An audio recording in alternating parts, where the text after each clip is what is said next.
I'm here tonight to ring the alarm bells, to say we're deep into authoritarian control in our nation, and that we have an obligation. For hundreds of years, our forefathers and foremothers fought and died to preserve this vision of freedom. Ah, yes, the always dynamic Democrat Senator Jeff Merkley. Muffley Merkley, I think, is his grandfather, maybe his father. He has been on the Senate floor for, about 16 hours now, delivering that dynamic speech because he really hates Trump. Democratic senator holds Senate floor for 13 hours and counting to protest Trump.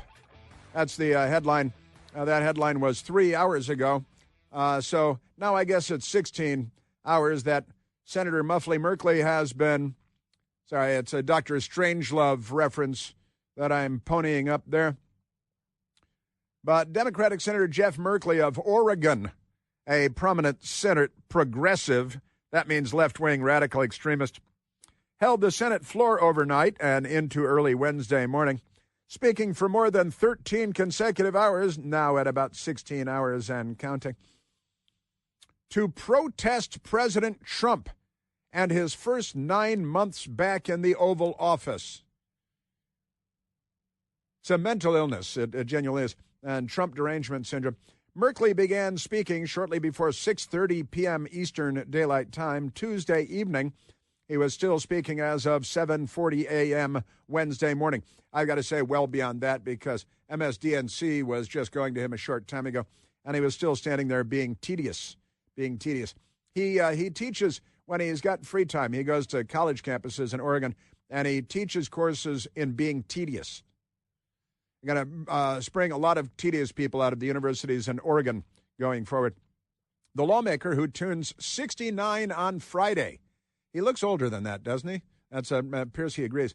He looks older than that. Criticized Trump's record for hours, illustrating his argument with visuals, such as a large green placard. He got a green placard, accusing President Trump of, quote, weaponizing the Justice Department, end quote. And that's, hey, man, Merkley, I think you've been there for about 50 years now in the Senate.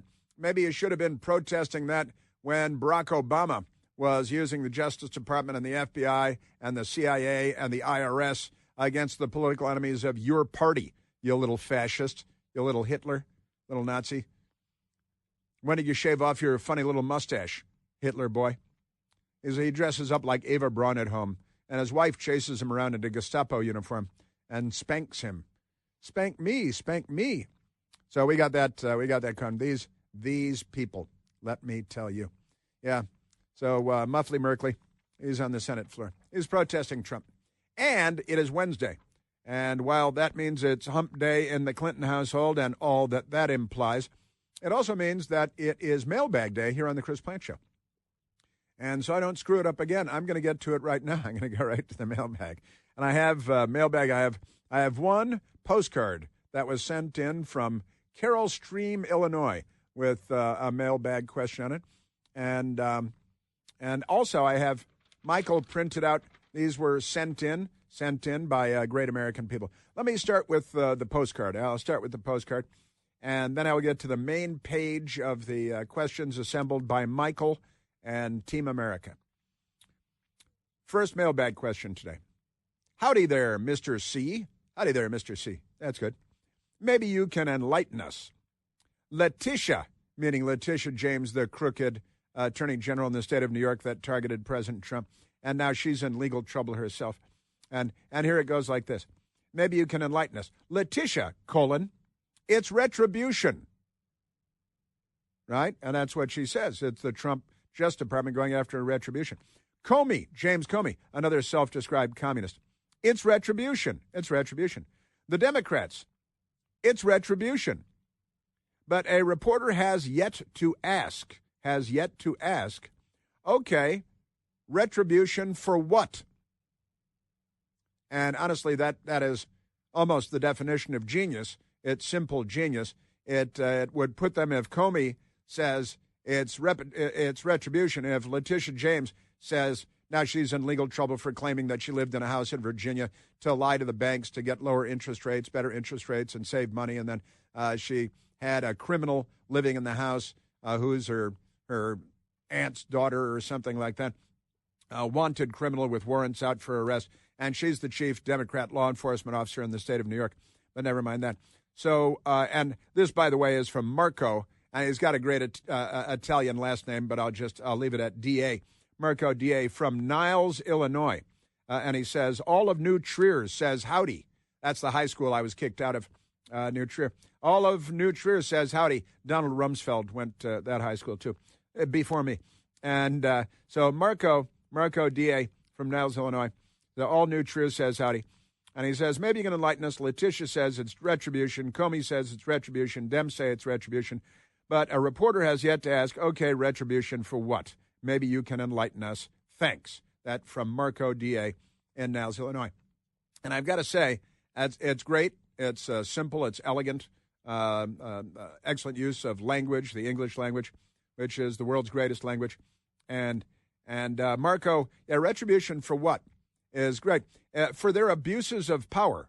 And that's, Marco wants to lure them into their own trap, to be hoist on their own petard. But no, you can say petard. Can you call people a petard? He's a real petard. I think you can say that. But you got to be careful. So retribution for what would be a great question. You say that this is retribution. Retribution for what? FBI Director Comey, retribution for what? And it's true. The word retribution has certain implications. It implies that you have done something for which retribution is being meted out. And Marco is right that Letitia says it's retribution, and Comey says it's retribution. The Democrats say, oh, it's Trump, retribution. Yeah, because they abused their powers when, as Attorney General of New York, as FBI Director, as CIA Director with John Brennan and so many others. And this is about them being held accountable. It's not about retribution. It's about accountability. Accountability for abuses of government power, targeting political adversaries, political enemies, as they call their next-door neighbors, their enemies, targeting and abusing their powerful governmental posts to try to secure power for the left, for the Democrat Party. And then you end up with, people like this crazy would-be senator out of Maine who is recruiting people for and giving rifle training to the Socialist Rifle Club. And there are pictures of them here, and they're carrying Antifa gay flags. These people dressed up in camouflage out in the snowy woods of Maine with rifles, and they've got their rainbow gay flags with Antifa slogans on it, and it's pretty amazing stuff. Anti-fascism, anti-homophobia on their rainbow flag. These people. Can I just say these people? So, great question from Marco, and you're right. You nailed something important there. That is their use of the word retribution, because that implies that they've done something for which they need to be punished. If you're a Democrat, the word for the morning actually is retribution. That's a morning joke. If you're a Democrat, see, the word for the morning is retribution. Now, it might be accountability, but they don't believe in that. So great question to start us off from Marco. Now, let me move on the rest of the mailbag questions. Thank you, Marco. Let's go to Mike. A lot of Mikes today. Let's go to Mike in Houston. That's in Texas. He asked, hey, Chris, revolver or semi-auto? Question mark. And favorite caliber. Favorite caliber. See? Well, Mike, when it comes to pistols, to handguns, I have a range of handguns and pistols. And the truth is, I believe I have two .22 pistols, a Ruger Mark III and a Walther .22 semi-auto. The short version is semi-auto. Semi-auto is the short answer, revolver. Now, in the household, we have a Smith & Wesson snub-nose .38 revolver. We do have that. We also have a Governor, which is a 45 long Colt, a 6-shot revolver. It's like the Judge, but that's a 5-shot. And it's an amazing revolver. You can put a 410 shotgun shell in there with buckshot in it and have 6 rounds of that. So that's an amazing revolver. But I've got to say, Mike, I've got the Walther P99, which is a 9mm, the Glock 19, which is a 9mm. I have a Ruger, a little slender, easily concealed 9mm. I also have a Glock 21, which is a 45 caliber. So, and those are all semi-automatic. Those are all semi-automatic. So the preponderance of the handguns in my home are semi-automatics. That's for sure. But a couple of revolvers just for good measure. You know, you can pound nails with them all day long. They're great. Great stuff. And I do just for plinking cans and stuff. I love my Ruger Mark III 22 caliber semi-automatic pistol. And I'm only allowed in D.C. to have 10-round magazines, regardless of what Glock makes. And as for my favorite caliber, you know, most user-friendly, probably 9mm. 9mm hollow points, you know, with hollow points, and, you know, as heavy a round as you can get with 9mm and a hollow point. For household, I'm a city guy. You know, I don't live out in the country, so my needs are along those lines. But that's a pretty good summary, I think. Thank you, Mike. Mike in Houston. Harvey Rabbit asks, next question. Harvey Rabbit asks, Democrats say it's up to us to save us from us. Does that count as a circle fest in a hot tub? And I got to say, we were playing a soundbite yesterday of Democrat Senator Chris Murphy, and he said something pretty crazy at the No Kings thing on Saturday. It is up to us to save us. It's up to us to save us from us. See, and that's absolutely right. And then you may remember Barack Obama, he had the denouement. We are the ones we've been waiting for. And they all go wild. We're the ones we've been waiting for. And Harvey Rabbit asks, is that a circle fest in a hot tub? Most definitely, yes. Most definitely. Hot tub. Definitely a circle fest in a hot tub for the Democrats there, no doubt about it. Yes is the answer to your question, Harvey Rabbit.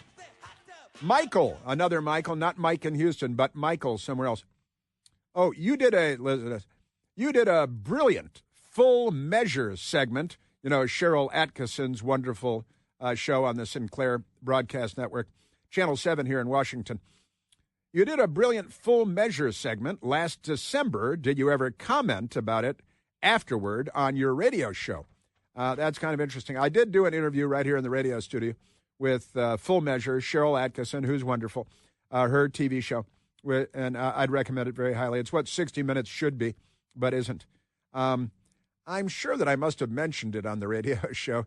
I don't spend a lot of time talking about myself. I'm not much of an egomaniac. It's always been one of my problems working in media. I need to be a bigger egomaniac. I'm sure that I must have talked about it at least a bit. But it was wonderful. It was on the Democrats trying to get rid of AM radio in the United States of America because it's about information dominance for them and censorship and killing conservative talk radio. And AM radio is very important to people all over the country. In big states where there are big open spaces and not a lot of cities everywhere, AM radio has reach, and it's important for weather and for natural disasters and for crime and for all kinds of things. AM radio is very important, very important. And thank you. It was a very nice piece by the good people at Full Measure. Mike number three from Virginia asks, why do I feel that it's more likely that Bigfoot will win the Powerball than Democrats will use their brain? If I only had a brain. Well, you're right. And Bigfoot might win the Powerball. I might win, too. I try to buy a Powerball ticket every now and then. It's the only one I buy, Powerball. But Democrats use their brain. Yeah, they've given up on the whole brain thing, haven't they? They really have.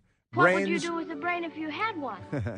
Brains are really not their thing. That's for sure. Well, why do you feel that way? Because you're a smart person, that's why. And then a follow-up question, is No Brains Day celebrated on the same day as No King's Day? I think that No King's Day might have been a typo.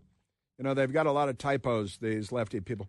And they might have meant to say No Brains Day because, you know how they are. Yeah, Democrats don't use their brains. Even if you have a brain and you're a Democrat, you have to leave the Democrat Party. Like law professor Alan Dershowitz at Harvard, who was driven out of the Democrat Party by the lunatics. But he'd tell you that they don't use their brains either, and that's why he's had to leave. He's had to leave. And I have one more mailbag question yet to come. You know, the big wireless companies are pulling one over on all of us, and they have been for quite some time. That's why it's time to make the switch to consumer cellular. I did, and I'm getting the same fast, reliable, nationwide coverage, same network, same towers, same transmitters and everything, but without the big wireless costs. That's not just about saving money on my bill, although that's good. It's about not being used and abused by your own cell phone company that you pay every month. Do you have any idea how much data you use every month? I personally have no idea. Most people the age 50 and older use less than 8 gigs of data in any given month. But big wireless, they shove everybody into an unlimited data plan because they need you to cover the cost of 12-year-olds that are using 10 times as much data as you are. Redistribution of wealth scheme. So if you're not using all that data, you are the one being used. That's why you should go with consumer cellular. When you've had enough of that, set me up with a service and a phone. Easy to make the switch. Talk to an actual human being on the phone, not a robot or a touchpad. That person is right here in the United States, not on a space platform over Uganda. Real human beings that are helpful. It'll only take you about 20 minutes to make the change, so give them a call today. You'll be happy you did. Call them at 800-760-0702, 800-760-0702. One more mailbag question to come, and more news as it crashes through the ceiling tiles, and your calls coming up. Too much going on today. My brain isn't quite working.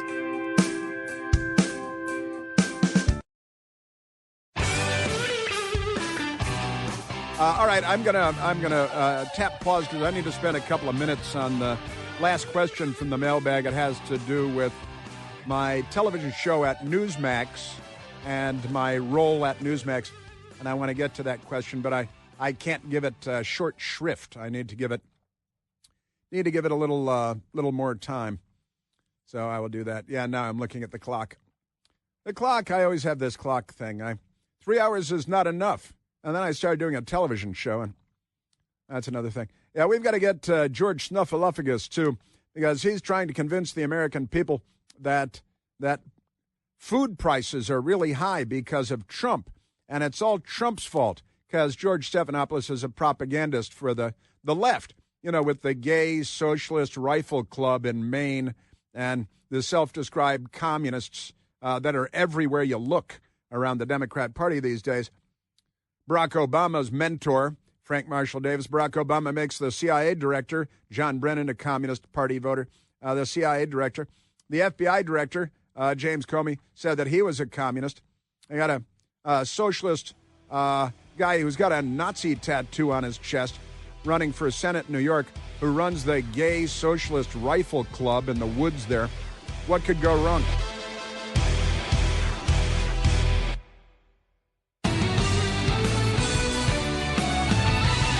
The gay communists, riflemen, and rifle clubster in Maine. Breaking news today from Sun Min Kim, the Associated Press. Maine Senate candidate Graham Plattner tells the Associated Press he got a new tattoo to cover one seen as a Nazi symbol. Well, it's seen as a Nazi symbol because it is famously and notoriously a Nazi symbol. And he tattooed it on his chest, and then he's self-described as a communist since, you know, the National Socialist Workers' Party of Germany, the Socialist Workers' Party, that's the Nazi party. I am not a secret Nazi. He's not a secret Nazi. He's got a booming voice, doesn't he? I am not a secret Nazi. You don't want to hear yourself saying that when you're running for the Senate. But there it is. All right, now back to my last mailbag question, and this is a little tough. Because I haven't talked about this, and I'm still not sure what I'm going to say about it. So I'll just answer the question.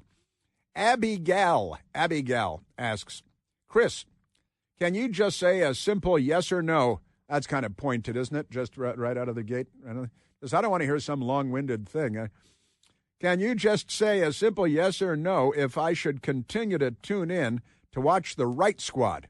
That's my television show on the Newsmax channel. Let me say yes. Let me say yes.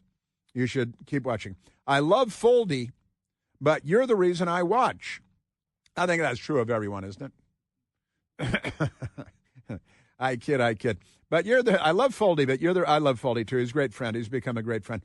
But you're the reason I watch. You changed my mind about that hateful party, and I will be forever grateful. Now, that's very nice. You got started out a little, give me a yes or no answer. But that's fine. That's good. That's fair enough. I love Foldy, but you're the reason I watch. You changed my mind about that hateful party. I will be forever grateful. Now, Abigail, let me say this. I've been doing the Right Squad on Newsmax for, I believe, 2 years and 5 months. I think that's right, 2 years and 5 months. And I've been having a great time doing it, overwhelmingly. I've been having a great time doing it. I like all the conservatives that I work with on the show and the station, and I like going there and doing the work. But let me tell you, I would say yes, keep watching it, and I wish them nothing but the best on the Right Squad and on Newsmax.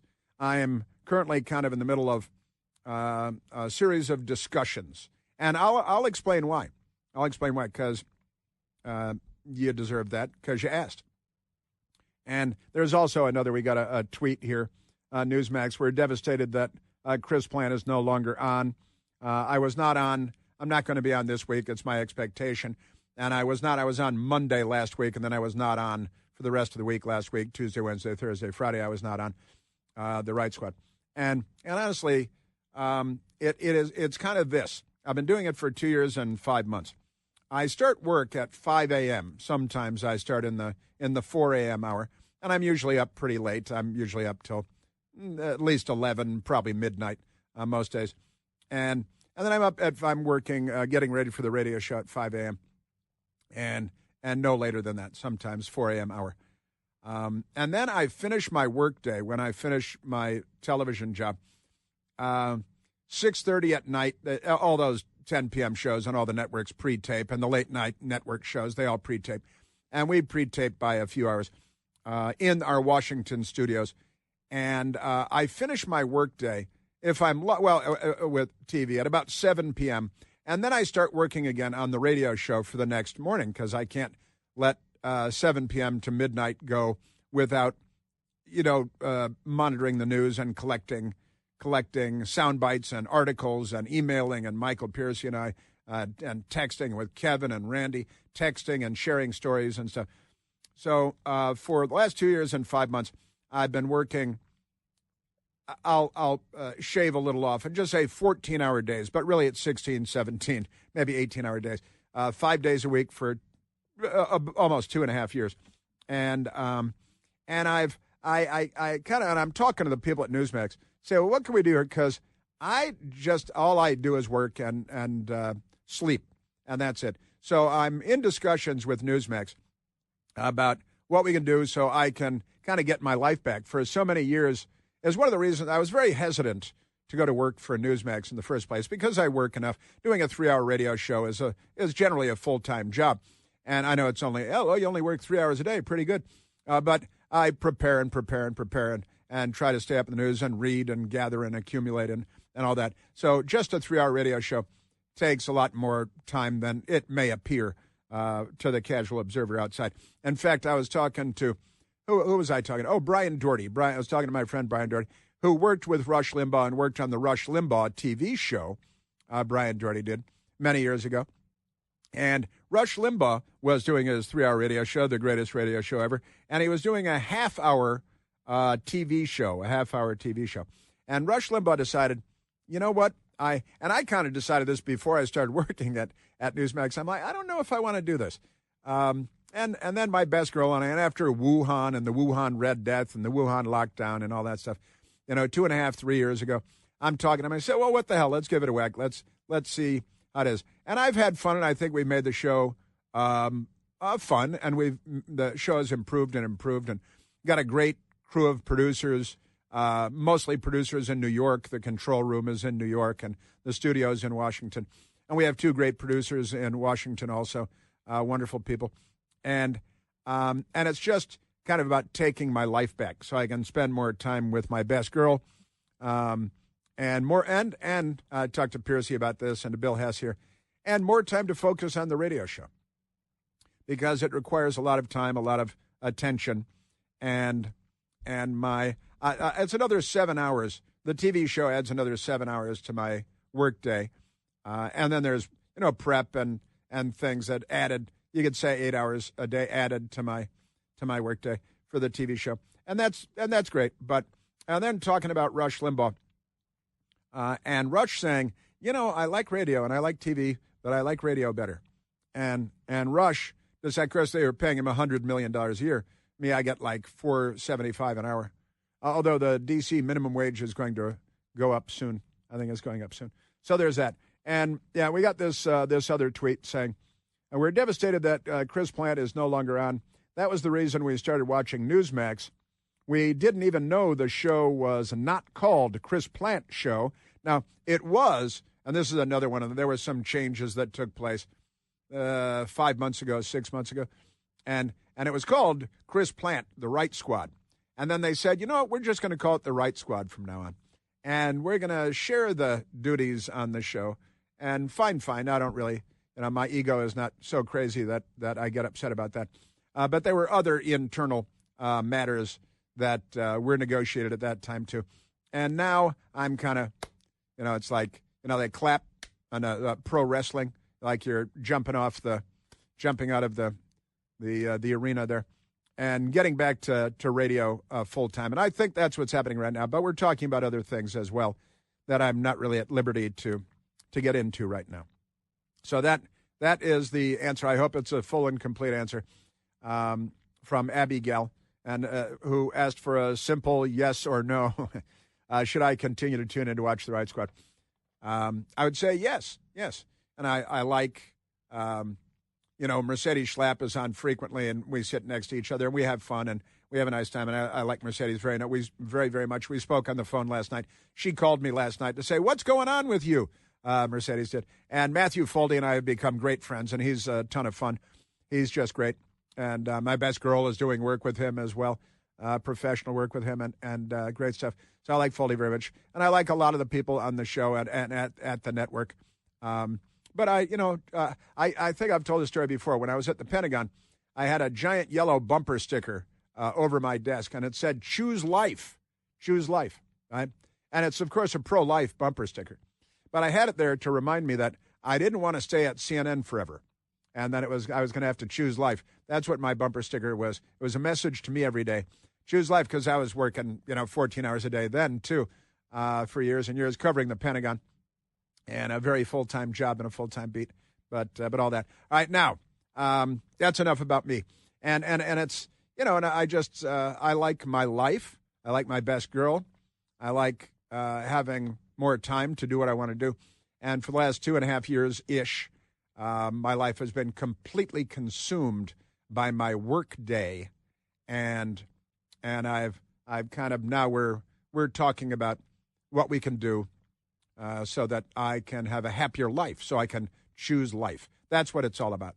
There's nothing hostile or, aggressive about it certainly from them, but not from me either. I don't want to make it sound like I'm, being hostile and aggressive, because I'm not. But I like them. I like the people. I like the show. I like the network. But I like life. And I already have one full-time job, so there's that. I want to have time for a longer lunch. All right, now let's get to the dimwits. Let me see. Let's go to George Stephanopoulos. He's a Democrat, comes from Democrat Party politics, and right to the driver's seat at ABC Fake News. But let's go. Here's the great headline from Town Hall. The wonderful people at Town Hall. Former Clinton operative George Stephanopoulos tried to bait Walmart's CEO on Trump. It ended poorly. And Matt Vespa has the story. Matt Vespa is great. He's been a great newsman for a long, long time. He writes well. He thinks clearly. He's great. He did it again, Matt Vespa writes. ABC News' George Stephanopoulos tried to bait another person into bashing President Donald Trump. The former Clinton operative attempted to lay a false narrative of economic decay.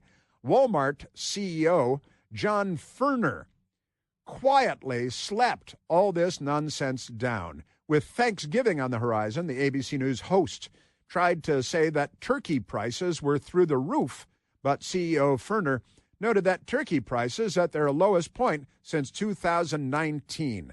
Now, let's see, it starts at soundbite number 14. Number 14. And I wanted to share this with you because this is the corrupt news media, the Democrat Party front group, that is ABC Fake News.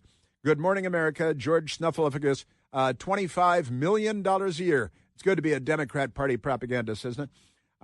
And George Stephanopoulos, he wanted to talk the Democrat Party's fake talking point on Thanksgiving and how expensive it's going to be. And let's talk about Thanksgiving first. Food prices are up, especially turkey. So what are you doing to help customers keep the cost down? I want to talk about a couple things with the Thanksgiving basket. You know, first, we started putting together this idea of having the entire basket easy to purchase, easy to assemble back in 2022. And this year, we will have the best prices on this basket we've had since the program started. We're down about 25% from last year, down about $14 for the basket. Down 25% from last year. Walmart, and this great Walmart CEO, just common sense guy, John Furner, very calm, cool, and collected. And he's not getting jumpy with stuff like, but Snuffleupagus came at him with the Democrat Party BS talking point, and he's having none of it. Down 25% from last year when Joe Biden was in his last year as disaster, and it continued. Butterball turkeys, our turkey prices, George, are all the way back to what they were in 2019 at 97 cents a pound. We're looking forward to a great holiday season, and we want to help people celebrate any way they want and do it at a great Walmart price. 20 at a great Walmart price. I love the guy. And 2019, our turkey, because he just said, oh, I know food prices are up everywhere. That's because he goes to Dean and DeLuca to buy his caviar, but and his poulet poussé. That's wine. But never mind that. Yeah, the turkey price is down to 2019. Hey, wait a minute. Let's see. Who was president in 2019, and then who became president after being elected in 2020? And we got all that going for us. George Stephanopoulos. How about President Trump's tariffs? They're contributing to higher costs across the board. Let's get I know something you're bad. absorbing some of the cost, but how much is going to be passed on to consumers as they turn to holiday items? Contributing to higher Well, George, costs. we're, as you know, selling a really wide variety of products, and about 2/3 of what we sell is either made, grown, or assembled here in the United States. The other thing we do at Walmart, we have a program called Rollbacks, which we've had for decades. And as we stand here today, we get to talk today, we have about 7,000 items on rollbacks, which is up about 1,000 from where we began the beginning of the year. But wait, that's the opposite of everything I said. I just said turkey prices are through the roof and food prices are through the roof. And then you shut those down. You slapped them down with the facts. And now I feel like an idiot. So I turned to, well, but Trump and his tariffs causing higher prices across the board. And he said, well, you know, we try to have as many things as we sell as we can made in the United States. So they're not affected by tariffs if they come from inside the United States. And that's good for America, good for our economy, good for our jobs. That's good for everything in the United States. And so this wonderful Walmart CEO, I want to go to Walmart and buy something just because of this interview. John Furner, the CEO of Walmart, with George Snuffleupagus, putting him in his place very handily. And he wasn't trying to. He wasn't being political. He was being a CEO. And he knows math, and he knows the economy, and he knows that George Stephanopoulos is a Democrat Party hatchet boy and a propagandist. And he looked like a real idiot after that one. I bet he's going to have the guest booker fired for bringing that person, for giving those questions to him.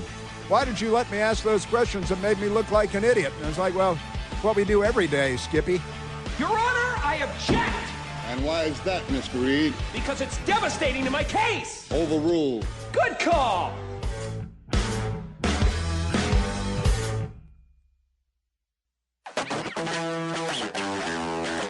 Now, the Democrats in Los Angeles are mostly communists, and the school teachers union, they've got real radicals. There's a guy named Ron Gochez, Gochez, Ron Gochez, and he is with the the Union del Barrio. And he was out in the street yesterday wearing a red T-shirt because he's a communist. He's got a bullhorn because he's a liberal. And he's an anti-American radical extremist, third world criminal. He's threatening, I think, to arm up with rifles and start a war against federal law enforcement. He's the spokesman for the teachers union there. This is South Central Los Angeles. They are not the only ones with guns in this city. And I don't say that because we're calling for violence. Right. I'm saying that because the people have every right to defend themselves against masked, unidentified gunmen with AR-15s and other military rifles. The people have every right to defend themselves. That's not violent, that's intelligent. That's getting guns, and that's not violence, that's intelligence. He's a criminal. He's probably an illegal alien. He should probably be deported, even if he's not. I went to the website of this organization, and it's like a third world banana republic communist revolutionary website in mostly Spanish because it's the third worlding of America. Ron Goetsch is a school teacher, naturally, and spokesperson for the anti-ICE movement there, the activist group called Union del Barrio. Union del Barrio in Los Angeles appears to welcome armed resistance to Immigration and Customs Enforcement during a press conference. Isn't that amazing? This was last night in Los Angeles. Don't forget where you're standing. This is South Central Los Angeles. ICE, they're not the only ones with guns in this city. Don't forget that. And I don't say that because I'm calling for violence. He's got some legal counseling there. I'm saying, but he did just apparently call for armed resistance, armed violence against the state. It's an insurrection. But when you're a Democrat, a lefty, when you're the left all the way, from your first cigarette to your last dying day. I'm saying that because people have every right to defend themselves against masked, unidentified gunmen. I mean the federal law enforcement that show up with ICE bulletproof vests on because of communists like you. Perfectly mainstream Democrat, so-called educator, teacher. The Democrat Party is dangerous. That's not violent, that's intelligent.